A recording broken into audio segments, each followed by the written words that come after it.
நண்பர்கள் அனைவருக்கும் வணக்கம். நம்ம இன்னைக்கு நம்ம வாட்டர் பியூரிஃபையர் இருக்கக்கூடிய இந்த ஒரு குட்டி solenoid வால்வ் பயன்படுத்தி எப்படி நம்ம கார்டனுக்கு ட்ரிப் இரிகேஷன் பண்ண போறோம்ன்றத பத்தி தான் பார்க்க போறோம். அதுவும் பார்த்தீங்கன்னா ஆட்டோமேட்டிக் ட்ரிப் இரிகேஷன் பண்ண போறோம். நம்ம கார்டனில் நம்ம இந்த பழைய ஆரோ பம்பை யூஸ் பண்ணி ஒரு ஸ்ப்ரேயர் செஞ்சு காமிச்சிருந்தேன். அதில் இந்த solenoid வால்வும் ஒன்று எடுத்து காமிச்சிருந்தேன். இந்த solenoid வால்வை நம்ம தேவைப்பட்டா ஒரு ட்ரிப் இரிகேஷன் பண்ணிக்கலாம் அப்படின்னு சொல்லியிருந்தேன். நிறைய நண்பர்கள் பார்த்தீங்கன்னா அதை ஒரு வீடியோ போடுங்கன்னு சொல்லி கேட்டிருக்காங்க. அதனால் இன்றைக்கி ஒரு சின்னதாக ஒரு ட்ரிப் இரிகேஷன் செஞ்சு காமிக்க போகிறேன். இந்த solenoid வால்வு பார்த்தீங்கன்னா கிட்டத்தட்ட ஒரு 6 mm இருக்கக்கூடியதான், ரொம்ப சின்ன ஹோஸ் பாருங்கள். அதனால் இதை வச்சு ஒரு குறைஞ்ச அளவு தொட்டிக்கே நம்ம ஆட்டோமேட்டிக் ட்ரிப் இரிகேஷன் பண்ண முடியும். இன்றைக்கி நான் ஒரு 10 தொட்டி வச்சு நான் உங்களுக்கு ட்ரிப் இரிகேஷன் பண்ணி காமிக்கிறேன். வீட்டுக்கு சும்மா அழகுக்காக ஒரு 10 தொட்டி வச்சு தோட்டம் வச்சுருக்கவங்க இந்த மாதிரி குட்டி solenoid வால்வ் யூஸ் பண்ணிக்கலாம். அதுவும் பார்த்தீங்கன்னா பழைய solenoid வால்வ் ஏதாச்சும் நம்ம வாட்டர் பியூரிஃபையர் இருந்தால் எடுத்து இந்த மாதிரி யூஸ் பண்ணுங்கள். மற்றபடி நீங்கள் புதுசாக பண்ணுறதா இருந்தால் இது மாதிரி solenoidலாம் காசு கொடுத்து வாங்க தேவையில்லை. ஏற்கனவே 12 volt solenoid வால்வ் நம்ம வீடியோவில் போட்டிருக்கேன். அந்த மாதிரி solenoid வால்வ் பயன்படுத்திங்க. ஏன்னா இந்த solenoid வால்வ் வந்து பார்த்தீங்கன்னா 36 volt கரண்ட்டு. அதனால் பார்த்தீங்கன்னா நம்ம இந்த ஆரோ பியூரிஃபையர் இருக்கக்கூடிய இந்த சார்ஜர் மட்டும் தான் இதுக்கு சப்போர்ட் பண்ணோம். ஆனால் நம்ம நார்மல் 12 volt வாங்கினோம்னா அதுக்கு அடாப்டர் ஈஸியாக கடையில் கிடைக்கும். அதோட ரேட் ரொம்ப சீப், இதை விட ரேட் ரொம்ப கம்மியாக கிடைக்கும். பழைய ஆரோ solenoid வால்வ் கிடைச்சா மட்டும் இதை ட்ரை பண்ணுங்கள். புதுசாக வாங்கி பயன்படுத்துறதா இருந்தால் 12 volt போகிறது தான் பெஸ்ட்டு. இன்றைக்கி நம்ம இந்த ஆரோ பம்பில் இருக்கக்கூடிய solenoid வால்வை எப்படி ஒரு ஆட்டோமேட்டிக் ட்ரிப் இரிகேஷனாக பண்ண முடியும் அப்படின்றத பார்க்கலாம்.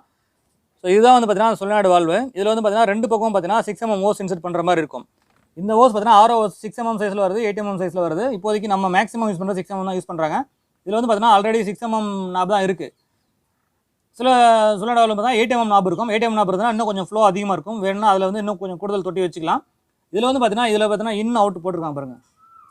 ஒயிட் கலர் இருக்கா சரியாக தெரியல பாருங்கள். இந்த பக்கம் இன்னு, இந்த பக்கம் அவுட்டு. இன்னில் வந்து பார்த்தீங்கன்னா நம்ம டேங்க்லேருந்து வரக்கூடிய ஒரு ஹோஸை கனெக்ட் பண்ணணும். இது டேங்க்லேருந்து நம்ம எப்படி கனெக்ஷன் எடுக்கிறது அப்படின்னு பார்க்கலாம். டேங்க்லேருந்து வர பைப் தான் பார்த்தீங்கன்னா இந்த இடத்துல இருக்குது பாருங்கள். இதில் வந்து பார்த்தீங்கன்னா இந்த குட்டி வால்வு, அதாவது நார்மலாக நம்ம டேப் யூஸ் பண்ணுறத விட ரொம்ப சின்ன சைஸில் இருக்கும். இது வந்து பார்த்தீங்கன்னா இது 1/2 inch, இது வந்து 1/4 inch. அதில் டைவர்ட்டர், இது பார்த்தீங்கன்னா ஆரோ டைவர்ட்டர் அப்படின்னு சொல்லுவாங்க. இதுலேருந்து பார்த்தீங்கன்னா நம்ம ஆரோ கனெக்டர் வால்வு யூஸ் பண்ணணும். இந்த வால்வு நம்ம நார்மலாக ஏற்கனவே நம்ம கார்டன் ஸ்ப்ரேயரில் யூஸ் பண்ணியிருக்கோம், பார்த்துருப்பீங்க. இப்போ வந்து ஆஃபில் இருக்குது. ஸோ இதில் வந்து பார்த்தீங்கன்னா புஷ் டைப் தான் இந்த ஹோஸ். இது வந்து பார்த்தீங்கன்னா ஜஸ்ட் புஷ் பண்ணி எடுத்துக்கலாம். நிப்பில் அழுத்தி பிடிச்சிட்டு இதை எடுத்திங்கன்னா வந்துடும். அதுக்கப்புறம் மறுபடியும் நம்ம வேணும்னா இன்செர்ட் பண்ணிக்கலாம். இப்போ பார்த்தீங்கன்னா இந்த திறந்து விட்றேன் பாருங்கள், தண்ணி வருது. இப்போ என்ன பண்ணோம், இதை ஜஸ்ட்டு புஷ் பண்ணால் போதுமானது. புஷ் பண்ணாலே இது லாக் ஆகிக்கும். அதுக்கு எந்த ஒரு கிளிப்பு எதுவுமே நம்ம போட தேவையில்லை. இந்த ஹோஸை நம்ம இப்போ எடுத்து வந்திருக்கோம். இந்த ஹோஸை கொண்டு போய் நம்ம solenoid வால்வில் கனெக்ட் பண்ணுறோம் பாருங்கள். இப்போ இந்த ஹோஸில் தண்ணி வரல. இப்போ நான் ஓப்பன் பண்ணுறேன் பாருங்கள். இந்த இடத்துல வால்வ் ஓப்பன் பண்ணால் நீங்கள் வால்வ் ஓப்பன் பண்ணால் அங்கே தண்ணி வரும் பாருங்கள். ஓகேங்களா? ஸோ இந்த அளவுக்கு தண்ணி தான். இந்த தண்ணியில் நீங்கள் எத்தனை தொட்டி வச்சு நீங்கள் ட்ரிப் இரிகேஷன் பண்ண முடியும் பண்ணலாம். ஒரு 10-15 தொட்டி வரைக்கும் பண்ணிக்க முடியும், குறைஞ்ச அளவில் பண்ண முடியும். இப்போ நான் இதை வால்வ் ஆஃப் பண்ணிடுறேன். வால்வ் ஆஃப் பண்ணிவிட்டு இப்போ இதை வந்து பார்த்தீங்கன்னா solenoid வால்வ் எப்படி கனெக்ட் பண்ணணும் அப்படின்னு பார்த்தீங்கன்னா, அதில் ஏற்கனவே காமிச்சா பார்த்தீங்கன்னா இன்னுன்னு போட்டிருக்க சைடில் நம்ம இதை இன்செர்ட் பண்ணணும். நீங்கள் இதுக்கு எந்த பேஸ்ட்டோ கிளிப் எதுவும் யூஸ் பண்ண தேவையில்லை. இது வந்து புஷ் ஆன் டைப் தான். அதனால் பார்த்தீங்கன்னா ஜஸ்ட்டு புஷ் பண்ணாலே லாக் ஆகிக்கும். மறுபடியும் இழுத்தா வராது. அப்படி நீங்கள் மறுபடியும் எடுக்கணும் என்ன பண்ணால் இந்த கிளிப் இருக்கு பாருங்க, இது ஜஸ்ட்டு இப்படி அழுத்தி பிடிச்சிட்டு எடுத்திங்கன்னா வந்துடும். ஓகேங்களா? இப்போ வந்து பார்த்தீங்கன்னா ஏற்கனவே இதில் நம்ம வாட்டர் ஆன் பண்ணி காமிச்சேன் உங்களுக்கு. தண்ணி வந்தது. இப்போ ஆஃப் பண்ணி வச்சுருக்கேன். ஜஸ்ட் இதில் புஷ் பண்ணிட்டேன். இப்போ போயிட்டு நான் வால்வ் ஆன் பண்ணுறேன். ஆன் பண்ணாலும் இந்த பக்கம் தண்ணி வராது. ஏன்னா இது வந்து பார்த்தீங்கன்னா நார்மலி க்ளோஸ்டு டைப்பு, NONCன்னு சொல்லுவாங்க. Normal open, normal closed. இது வந்து பார்த்தீங்கன்னா நார்மல் க்ளோஸ்டு டைப்பு. அதனால் தண்ணி வராது. இப்போ இதுக்கு பவர் சப்ளை கனெக்ஷன் கொடுத்த உடனே இந்த இடத்துல தண்ணி வரும். இப்போ எப்படி பவர் கனெக்ஷன் கொடுக்குறது அப்படின்னு பார்க்கலாம். இதுதான் நான் சொன்னேன் அந்த ஆரோ அடாப்டர். இதில் வந்து பார்த்தீங்கன்னா red colour, black colour 2 wire இருக்குது. இது வந்து பார்த்தீங்கன்னா ரெட் வந்து பாசிட்டிவ், பிளாக் வந்து நெகட்டிவ்.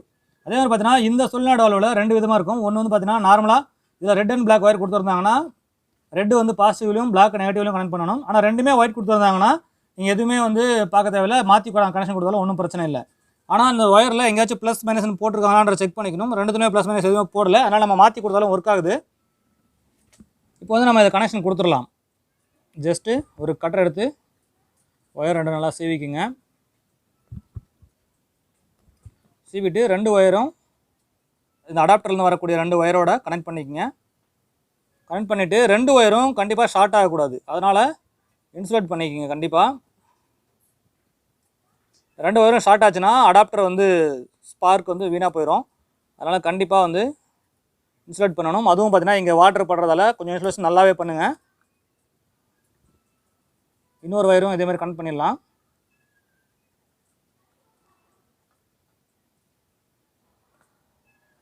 கனெக்ட் பண்ணிவிட்டு அதையும் இன்சுலேட் பண்ணிக்கலாம். இப்போது 2 ஒயரும் இன்சுலேட் பண்ணியாச்சு. இப்போ என்ன பண்ணுவோம், அடுத்து நம்ம பவர் சப்ளை கொடுக்கணும். பவர் சப்ளை வந்து பார்த்தீங்கன்னா நான் ஏற்கனவே சொன்னேன், ஆட்டோமேட்டிக் பண்ணுறதா இருந்தால் இந்த மாதிரி டைமர் வாங்கிக்கணும். இது வந்து பார்த்தீங்கன்னா நார்மல் டைமர், பட்டன்லாம் இருக்கிறதால அந்த பட்டனில் வச்சு நம்ம டைமெல்லாம் சேஞ்ச் பண்ண முடியும். இந்த டைமர் பற்றி நான் ஏற்கனவே ஒரு வீடியோ பதிவு பண்ணியிருக்கேன். அந்த வீடியோட லிங்க்கை டிஸ்கிரிப்ஷன் பாக்ஸில் கொடுக்குறேன் பாருங்கள். அதே மாதிரி பார்த்தீங்கன்னா இது வந்து பார்த்தீங்கன்னா வைஃபை டைமர். இது வந்து பார்த்தீங்கன்னா நம்ம எங்கே இருந்தாலும் ஆப்ரேட் பண்ணிக்கலாம். இந்த டைமர் ஆப்ரேட் பண்ணணும்னா நீங்கள் பக்கத்தில் இருந்தால் மட்டும் ஆப்ரேட் பண்ண முடியும். ஆனால் இந்த வைஃபை டைமர் இருந்ததுன்னா நம்மக்கிட்ட வீட்டில் வைஃபை இருந்ததுன்னா நம்ம இந்த உலகத்தில் எந்த மூலையில் இருந்து வேணாலும் ஆப்ரேட் பண்ண முடியும். ஸோ அதுக்காக இது கொஞ்சம் அட்வான்ஸாக இருக்குது. அதுவும் பார்த்தீங்கன்னா ரொம்ப சின்னதாக காம்பேக்டாக இருக்குது. ரேட் வந்து பார்த்தீங்கன்னா கிட்டத்தட்ட இதை விட கொஞ்சம் இது கூடுதல் ரேட்டாக இருக்குது. நமக்கு உங்கள்கிட்ட வைஃபை இருந்ததுன்னா இது பெஸ்ட்டு, வைஃபை இல்லைனா இது பெஸ்ட்டு. ஸோ இப்போ வந்து பார்த்தீங்கன்னா இந்த ரெண்டுமே நான் உங்களுக்கு ஆப்ரேட் பண்ணி காமிக்கிறேன். ஸோ இப்போ ரெண்டுமே இன்செர்ட் பண்ணியாச்சு, ரெண்டுமே சுவிட்ச் ஆன் பண்ணிக்கிறேன். இப்போ வந்து பார்த்தீங்கன்னா நான் உங்களுக்கு டைமர் இல்லாமல் நார்மலாக ஆன் பண்ணி காட்டுறேன். இது வந்து பார்த்தீங்கன்னா இந்த அடாப்டரோட ப்ளக். இது ஜஸ்ட் ஆன் பண்ணி இந்த ப்ளக் ஆன் பண்ணால் பாருங்கள் இதில் தண்ணி வரும், தெரியுதுங்களா? ஸோ இப்போ நான் இதை ஆஃப் பண்ணிடுறேன். ஆஃப் பண்ணிட்டு உங்களுக்கு டைமர் வச்சு காமிக்கிறேன். டைமர் யூஸ் பண்ணுறது ஒன்றும் பெரிய விஷயமே கிடையாது, ரொம்ப ரொம்ப சிம்பிள். இதை எடுத்து அப்படியே ப்ளக் பண்ண வேண்டியதுதான். ப்ளக் பண்ணிவிட்டு இதில் டைம் செட் பண்ணுறதுலாம் ஃபஸ்ட்டு இதிலே கைடு கொடுத்துருப்பாங்க எப்படி செட் பண்ணுறது அப்படின்றத. அதுக்கப்புறமா தான் இங்கே ப்ளக் நம்ம எப்படி இதை நார்மலாக இன்செர்ட் பண்ணுவோம் அதே மாதிரி இங்கே இதில் ப்ளக் இன்செர்ட் பண்ண வேண்டியது தான். இப்போ வந்து பார்த்தீங்கன்னா இது வந்து ஆட்டோமேட்டிக் டைம் செட் பண்ணி ஆன் பண்ணலாம், மேனுவலாக ஆன் பண்ணலாம். நான் இப்போ உங்களுக்கு மேனுவலாக ஆன் பண்ணி காமிக்கிறேன். பாருங்கள் தண்ணி போயிட்டுருக்கு. இப்போ இங்கே ஆஃப் பண்ணலாம் பாருங்கள். ஸோ இதில் இருக்கக்கூடிய இந்த வால்வ் வந்து பார்த்தீங்கன்னா எலக்ட்ரிக்கலி ஆப்ரேட்டட் வால்வு. இது வந்து போய் இதை ஸ்டாப் பண்ணிடும். ஸோ இப்போ இதை வந்து நம்ம இந்த 10 தொட்டிக்கு வந்து எப்படி டிப்ளிகேஷன் பண்ணுறது அப்படின்னு காமிக்கிறேன். இப்போ பாருங்கள் நம்ம இன்புட்டில் கனெக்ட் பண்ணியாச்சு. இப்போ அவுட்புட்லையும் இதே மாதிரி ஒரு ஹோஸ் கனெக்ட் பண்ணோம். ஜஸ்ட்டு ஒரு ஹோஸ் எடுத்துக்கிறேன். ஜஸ்ட் இன்சர்ட் பண்ணால் போதுமானது. புஷ் பண்ணிட்டா திருப்பி இழுத்தா வராது, ஜஸ்ட் புஷ் டைப் தான்றதால இழுத்தாலும் வராது. ஸோ இப்போ இது வந்து நம்ம ஃபிக்ஸ் பண்ணியாச்சு. இப்போ வந்து பார்த்திங்கன்னா இந்த ஹோஸோட இன்னொரு எண்டு இந்த அளவுக்கு தண்ணி வரும். ஸோ இந்த அளவு தண்ணியில் எத்தனை தொட்டிக்கு ட்ரிப் பண்ண முடியுமோ அந்த அளவுக்கு நம்ம பண்ணிக்கலாம். எடுத்து ட்ரிப்ரிகேஷனுக்கான ஒரு ஹோஸ் எடுத்து வச்சுருக்கேன். இதில் ஒரு 10 தொட்டிக்கான ட்ரிப்ரிகேஷன் லைன் இருக்குது. அதில் அப்படியே கனெக்ட் பண்ண வேண்டியது தான். இதில் வந்து பார்த்திங்கன்னா இந்த ஹோஸில் முன்னாடி இந்த ஆரோ ஹோஸோட நிபிள் ஒன்று கனெக்ட் பண்ணி வச்சுருக்கேன். ஜஸ்ட் அதில் எடுத்து நம்ம இன்செர்ட் பண்ணால் போதும். இப்போது இந்த ஹோஸில் தண்ணி ஃபில் ஆகி வரும். இப்போ பார்த்தீங்கன்னா உங்களுக்கு இந்த ட்ரிப் லைனில் தண்ணி சொட்டுறது தெரியுது பாருங்கள். கிட்டத்தட்ட 10 ட்ரிப் கொடுத்துருக்கேன். இந்த 10 ட்ரிப்லையுமே தண்ணி சொட்டிகிட்டு இருக்குது. இதை வச்சு நம்ம 10 தொட்டிக்கு சுலபமாக பண்ணலாம். இன்னும் கொஞ்சம் கூடுதலாக தொட்டி வச்சோம்னா இன்னும் கொஞ்சம் டிலே ஆகும், டைமிங் அதிகமாக எடுக்கும். பாருங்கள் இப்போ தண்ணி எப்படி வருதுன்னு பாருங்கள். இதில் இந்த அளவுக்கு வருது. இது வந்து பார்த்தீங்கன்னா அந்த ட்ரிப் அட்ஜஸ்ட் பண்ணுறதுக்காக ஒரு மூடி. இதை நம்ம அட்ஜஸ்ட் பண்ணிக்கலாம் எவ்வளோ தண்ணி ஸ்பீடு வேணுன்றதை. இதை நம்ம எடுத்து தொட்டியில் ஃபிக்ஸ் பண்ணி பார்த்துடலாம் எப்படி தண்ணி ட்ரிப் போகுதுன்னு சொல்லிட்டு. ஸோ இங்கே ஒரு 10 மஞ்சள் செடி வச்சுருக்கேன். இந்த 10 மஞ்சள் செடிக்கும் இந்த ட்ரிப்பை நம்ம போட்டு பார்த்துடலாம். ஸோ ஒவ்வொரு தொட்டிக்கும் தண்ணி விழுற மாதிரி நம்ம அட்ஜஸ்ட் பண்ணி வச்சுக்கணும். இப்போ பாருங்கள் நமக்கு 10 தொட்டிலையும் தண்ணி ட்ரிப் ஆகிட்டுருக்கு. இந்த மாதிரி நம்ம வீட்டில் ஏதாச்சும் வீணாக போன வாட்டர் பியூரிஃபையர் ஏதாவது இருந்ததுன்னா அதில் இருக்கக்கூடிய solenoid வால்வு, அதில் இருக்கக்கூடிய அடாப்டராக எடுத்து நம்ம இந்த மாதிரி டிப்ரிகேஷன் பண்ண முடியும். நான் ஏற்கனவே சொன்னேன், புதுசாக ஆட்டோமேட்டிக் டிப்ரிகேஷன் பண்ணுன்றவங்க இந்த மாதிரி solenoid வால்வு பயன்படுத்தாதீங்க. நான் ஏற்கனவே 12 வோல்ட் solenoid வால்வு போட்டிருக்கேன், அதை பாருங்கன்னு சொல்லிட்டு. ஒருவேளை உங்கள் வீட்டில் வேஸ்ட்டாக போன வாட்டர் பியூரிஃபையர் இருந்தால் மட்டும் அதில் இருக்கக்கூடிய solenoid வால்வு எடுத்து நீங்கள் ஒரு 10 செடியாலோ 20 செடிக்கோ தேவையான அளவுக்கு நீங்கள் சொட்டு நீர் பாசனம் பண்ண முடியும். ஒருவேளை நம்ம எதாவது வெளியூர் போக வேண்டியதுன்னா அந்த மாதிரி வெளியூர் போகிற நாட்களில் இந்த மாதிரி டைம் செட் பண்ணி வச்சுட்டு போயிட்டோம்னா அந்த டைமுக்கு சொட்டு நீர் பாசனம் வழியாக நம்ம செடிகளுக்கு தண்ணி போயிட்டுருக்கோம்.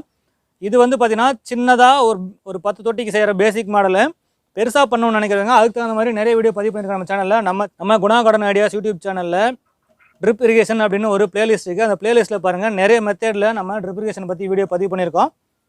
நீங்கள் எவ்வளோ நேரம் டைம் வைக்கிறீங்களோ அவ்வளோ நேரத்துக்கு பார்த்தீங்கன்னா இதில் வாட்டர் போயிட்டுருக்கும். அதுக்கப்புறம் இது ஆஃப் ஆன உடனே இந்த solenoid வால்வு வந்து போகிற தண்ணியை கட் பண்ணிடும். அதுக்கப்புறம் பார்த்தீங்கன்னா உங்களுக்கு அந்த ட்ரிப்பில் சொட்டுறது நின்றோம். பாருங்கள் இப்போ வந்து தண்ணி ஸ்டாப் ஆயிடுச்சு. நான் மறுபடியும் இப்போ ஆன் பண்ணுறேன் பாருங்கள், உடனே மறுபடியும் தண்ணி வரும். இப்போ ஆன் பண்ணியிருக்கேன். இப்போ பாருங்கள் தண்ணி சொட்ட ஆரம்பிச்சாச்சு. இப்போ பாருங்கள் ஆஃப் பண்ணுறேன், மறுபடியும் தண்ணி வர்றது ஆஃப் ஆயிரும். ஸோ தண்ணி ஸ்டாப் ஆயிடுச்சு. இந்த solenoid வால்வு பார்த்தீங்கன்னா அக்யூரேட்டாக ஒர்க் ஆகும். நீங்கள் எப்போ எவ்வளோ நேரத்துக்கு ஆன் பண்ணுறீங்க எவ்வளோ நேரத்துக்கு ஆஃப் பண்ணுறீங்கன்றத டைம் செட் பண்ணுறதை பொறுத்து அக்யூரேட்டாக ஆன் ஆகும். மாதிரி ட்ரிப்ரிகேஷன் பண்ணும்போது எவ்வளோ நேரம் டைம் செட் பண்ணுறது அப்படிங்கிற ஒரு டவுட் இருக்கும். நீங்கள் முதல்ல உங்கள் தோட்டத்தில் தொட்டிலாம் அசம்பிள் பண்ணி முடிச்சதுக்கப்புறம் இந்த மாதிரி ட்ரிப்ரிகேஷன் பண்ணி முடிச்சதுக்கப்புறம் ஒரு நாள் வந்து தண்ணியை வந்து திறந்து விடுங்க. எப்போ வந்து தொட்டி நிரம்பி வெளியே போகுதுன்றதை டைம் நோட் பண்ணுங்கள். இது எவ்வளோ நேரத்தில் இந்த தண்ணி வந்து தொட்டியில் நிறைஞ்சி வெளியே போதோ அதில் ஒரு 50% டைமிங் வச்சாலே போதுமானது. உங்கள் தொட்டிக்கு தேவையான தண்ணி வந்து இந்த ஆட்டோமேட்டிக் ட்ரிப் இரிகேஷன் மூலமாக கொடுக்க முடியும். டைமிங் மட்டும் நீங்கள் நோட் பண்ணி உங்கள் கார்டனுக்கு தகுந்த மாதிரி உங்கள் டேங்கில் இருக்கக்கூடிய ப்ரெஷர் தகுந்த மாதிரி டைமிங் வேறுபடும். அது மட்டும் நீங்களே நோட் பண்ணி அதுக்கு தகுந்த மாதிரி டைம் செட் பண்ணிக்கங்க. இந்த தகவல் உங்களுக்கு பிடிச்சிருந்ததுன்னா லைக் பண்ணுங்கள், உங்கள் நண்பர்களுக்கும் ஷேர் பண்ணுங்கள். மறக்காமல் நம்ம குணா கார்டனிங் ஐடியாஸ் யூடியூப் சேனலை சப்ஸ்கிரைப் பண்ணிக்கங்க. மேலும் ஒரு நல்ல பயனுள்ள வீடியோவில் சந்திக்கலாம். நன்றி, வணக்கம்.